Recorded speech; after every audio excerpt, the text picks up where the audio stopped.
Hello, everyone, and a very warm welcome. Welcome to my creative workshop today. Today's video was inspired by your requests. Specifically, you asked me to show you how to make a diode, how to make a coil, and how to make a capacitor. And you asked for a bunch of other things too. But for now, let's go back to these three basic components: the coil, the capacitor, and the diode. In this video, we'll make one of each, and in the end, we'll build a crystal radio receiver out of them. Before we dive into building the crystal radio receiver, a few words about its history. It has a history, too. The necessary components, the coil, the diode, and the capacitor, were discovered long ago in the 1800s. Perhaps the diode was the last of these to be discovered.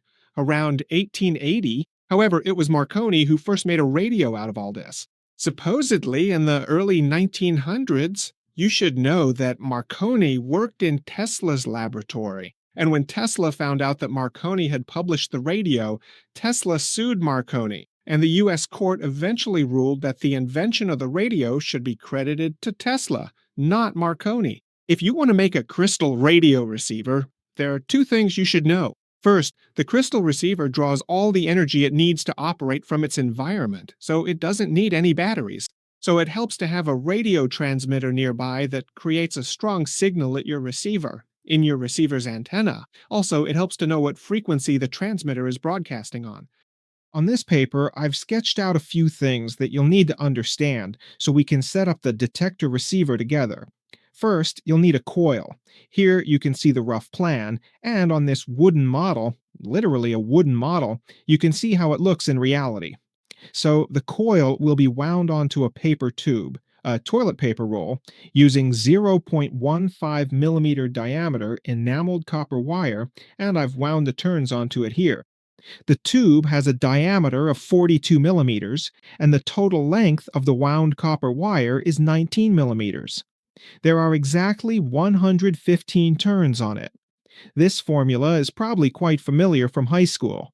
It shows the inductance of the coil made in this way.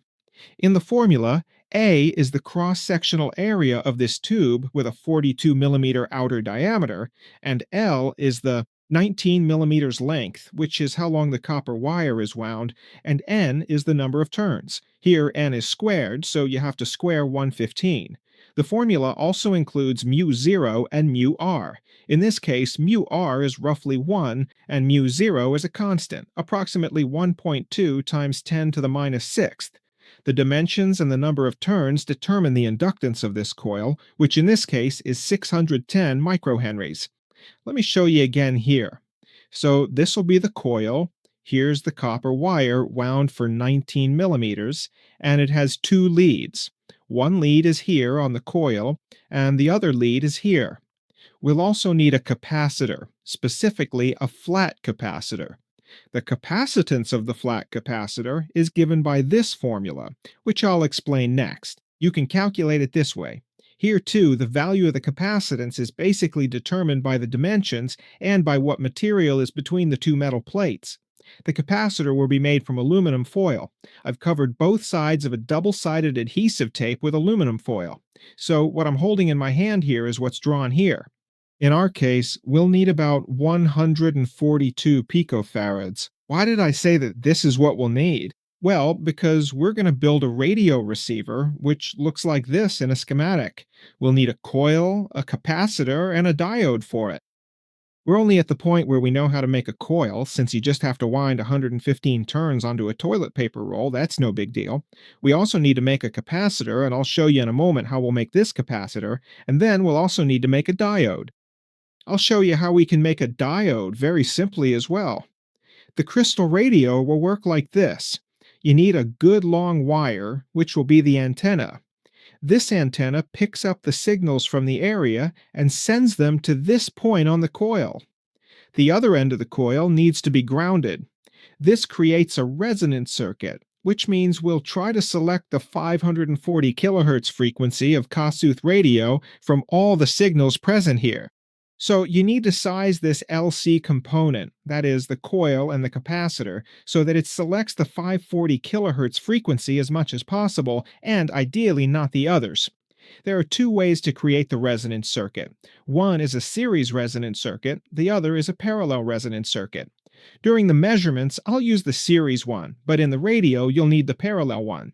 No matter how you build it, whether with a parallel or series connection, this circuit determines the frequency. It determines the frequency of the resonant circuit, and here we know that the result needs to be 540 kilohertz. The only thing I'm not sure about is the value of epsilon r. Here, epsilon 0 is also a constant with a value of 8.8 times 10 to the negative 12th. Basically, what we'll need to do is tune the capacitor to 142 picofarads, and we'll do that by changing its geometry. Obviously, since the two plates will be positioned extremely close to one another, I won't be able to modify or adjust their distance, so I can't change the D parameter, but I can easily change the A parameter with a pair of scissors. I'll show you exactly how in just a brief moment from now. Let's get started. Let's make a capacitor together. Take a look at this aluminum strip we are using. First, I'm going to go ahead and cut off this damaged section right here, since we definitely will not be needing it for this project. Once that is done, you'll need to take the remaining length and roughly cut it right down the middle. So, as you can see, I now have two separate pieces of aluminum strip ready to go. In addition to these, you're also going to need some kind of copper wire for the next step. I think this little piece here is actually a Christmas candy hanger. You will need to place it carefully on top of the metal, and then you are also going to need to prepare a few more items. You will first need to carefully cut a suitable length from the roll of tape. Once cut, stick it onto this surface using a very smooth and steady motion to avoid bubbles. Then take the other piece of aluminum foil and place it directly on top of the tape. Position it exactly like this. Finally, the other lead wire goes right here in this spot. And now you need to carefully put on one more protective layer to ensure everything is secure. With this final addition, the construction of the capacitor is officially finished and ready. Now, all that is left for you to do is to take your scissors and carefully cut off all of the excess tape remaining on the edges, ensuring a perfect and professional finish for your project. And just like that, we've created a capacitor. A capacitor like the one I showed you earlier on paper with an insulating layer between two metal sheets. This setup even has leads, and you can calculate, based on the formula I showed, the capacitance of this capacitor. Somehow, we'll need to set the capacitance of this capacitor, and that can be done with scissors. Just cut off the excess parts. You can see that basically you need a paper tube, and you have to wind the enameled wire onto the paper tube. I unwound the copper wire from this, and there are 115 turns here. I could measure the inductance of the coil, but there's no need for that. You can accurately calculate the inductance from the number of turns, the diameter, and the length, which is confirmed in practice. With the capacitor, the situation's a bit different. Let's take a look at the parameters of the capacitor we just made. This instrument can measure capacitance, with 20 nanofarads being its lowest range. You can see there's a slight measurement error here from the stray capacitances, and I suppose the device itself isn't perfectly accurate inside, but if I check the capacitance of this capacitor, the one we just made, you can see it's 330 picofarads, and it's stable. You can adjust the capacitance value. For example, I cut off a piece like this. Now I'll measure it again. And now you can see it's 260 picofarads. Basically, you just need to keep cutting with scissors until you reach 142 picofarads. Now I'm going to tune it precisely since I know I'll need 142 picofarads for the 610 microhenries, so that the Kusith radio can be received at 540 kilohertz. I cut a tiny piece off the side of the capacitor with scissors. You can see here what fell off, this part. Right now, this resonant circuit is selecting approximately this 540 kilohertz frequency, which is provided by the signal generator here. So this resonant circuit consists of a coil and this capacitor here. This circuit is quite sensitive. For example, if I touch the coil, then you can see there on the meter that the amplitude of the signal starts to decrease. This is obviously because my hand introduces extra capacitance into the circuit, detuning the resonant circuit. And when I told you that you need to select 540 kilohertz and suppress everything else, that's what we're going to look at now. I'll turn off the signal generator, remember roughly where the signal amplitude was, then I'll set the frequency to 640 kilohertz and output this 640 kilohertz. Do you see how small the signal is? So this is not what the circuit wants to select, but rather the previous 540 kilohertz. Now I'll set the signal generator, say, to 440 kilohertz. And here too, the amplitude of the signal is smaller than with the previous 540 kilohertz setting. Let's check 540 again. Here, around 540 kilohertz, this circuit provides a pretty strong signal. Take a look. On the oscilloscope, it's set to 2 volts per division. The size of the signal shown here is about 2.5 divisions, so the peak voltage can be estimated at around 5 volts. Now, the important question is, how many volts does the signal generator actually output? So I will move the probe over to the signal generator, and here you can clearly see the voltage from the signal generator. The oscilloscope is still set to 2 volts per division, and the signal is about half a division high, so this signal is about 1 volt.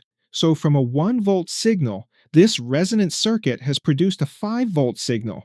It has produced a signal with a 5 volt peak voltage. At this point, we have a coil that is 610 microhenries wound onto a toilet paper roll, and we've made a 142 picofarad capacitor out of cellulose and aluminum foil.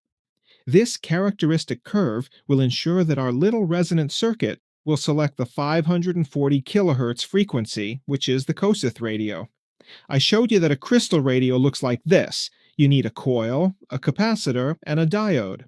So now we're going to make a diode, but first, after a short theory part.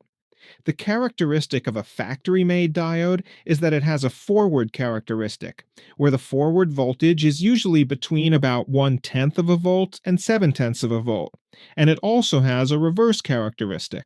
That's its characteristic. Here's a breakdown point, also called the avalanche point, which is usually between 2 and 1000 volts, but that's just an indicative value. Other values can also occur here, but generally the forward characteristic looks like this. You should think of a diode like a check valve. In one direction, it lets the signal through this way, and in the other direction, it tries to block it. I can't make a really high-quality diode at home. We're going to make what's called a Schottky diode. You'll need a metal plate for it and a graphite pencil. It actually matters what kind of graphite pencil you use. Not all of them worked for me. For example, I borrowed this little piece of pencil from my son, but it didn't work because it turned out that the material inside, which I thought was graphite, barely conducts electricity at all. But this other pencil really does seem to be made of graphite because its core conducted electricity. The metal plate needs to be heated. The best is if a kind of transition forms, or the metal changes color. Here, it didn't discolor at all, but here you can see this bluish discoloration, and here it's completely gray. This part will be perfect for making a diode. All you have to do is place the tip of the pencil here. Gravity will hold it in place along with this piece of wire, and the pencil tip will rest on the metal plate here. We'll observe the voltage drop across the diode and the current flowing through the diode. I have already carefully prepared the measurement for this. This instrument will show the current flowing through the diode, and this second instrument over here will show the voltage drop across the diode. I expect that here the characteristic will be a bit steeper, and here the characteristic will be significantly less steep. Now let us observe exactly what happens next. For current to flow through the diode, and a voltage appears across it. We need a power source, and in this case the source will be the small rechargeable battery. I've connected a 30 kiloohm resistor in series with the battery. This means that only a relatively small current in the microamp range will flow through this wire. During the measurement, things shifted a bit, so the current went up to 31 microamperes, and about 350 to 360 millivolts drop across the diode. This is in one direction. I can easily measure the reverse characteristic of the diode, as I showed you earlier, simply by swapping these two wires. I've now reversed the polarity, so at this moment we're measuring the reverse characteristic of the diode. You can clearly see here that the tip of the graph is still within the shaded area, and the reverse current is only approximately 2.3 microamperes, while the voltage is exactly 1.2 volts. This means that we are now located at this specific section right here.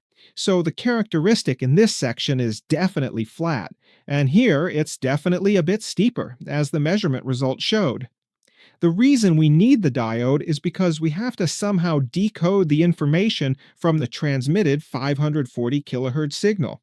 The information, for example, that the announcer speaks into the microphone. Its frequency isn't 540 kilohertz, but much lower. Here, I've drawn a voltage time characteristic. This voltage can be measured, in this case, on this wire. This dense hatched part is a 540 kilohertz sine wave, and its amplitude is sometimes higher, sometimes lower. And the amplitude has what's called an envelope here, which has a much lower frequency than this dense 540 kilohertz frequency.